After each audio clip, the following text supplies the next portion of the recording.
Le but de Dieu est pleinement atteint dans les noces de l'agneau. Dans la pensée céleste de Dieu, le mariage est une question d'identité. Il existe une telle unité de cœur et d'esprit, une telle osmose, que les deux ne font plus qu'un. Ce mystère est grand.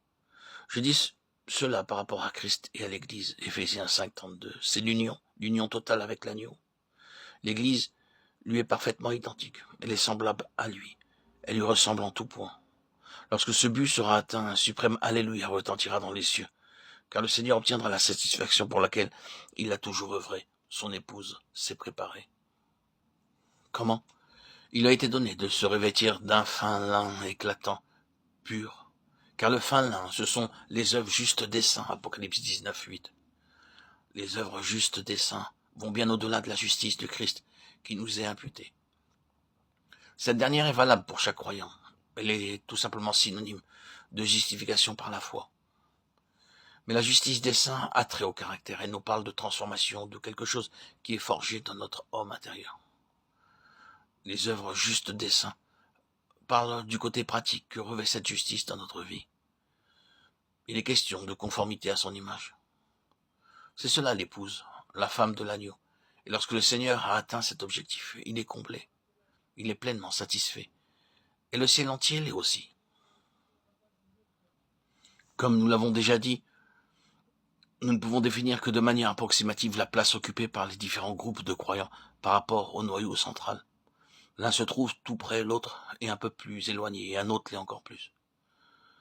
Tout cela est en fonction de la mesure du Christ agneau que nous possédons en nous. Bien entendu, je ne fais qu'énoncer une vérité, mais notez bien que cette discrimination n'a rien d'arbitraire. Ce n'est pas que Dieu en ait décidé ainsi dans sa souveraineté, ni que vous ayez été prédestiné à faire partie des 144 000 âmes dont parle l'Apocalypse 14, selon le bon vouloir de Dieu, ou encore qu'il ne faille pas essayer d'en faire partie, puisque tout a été décidé à l'avance. Ce n'est pas du tout comme cela qu'il faut envisager la question. Quand nous abordons le sujet de l'agneau et de son épouse, tout se résume à l'amour que nous avons pour Dieu. Cela correspond alors à Apocalypse 12, où il est question du grand dragon rouge, de la femme et de l'enfant mâle qui est ravi jusqu'au ciel, et de cette proclamation. Ils l'ont vaincu à cause du sang de l'agneau et à cause de la parole de leur témoignage. Et ils n'ont pas aimé leur vie jusqu'à craindre la mort.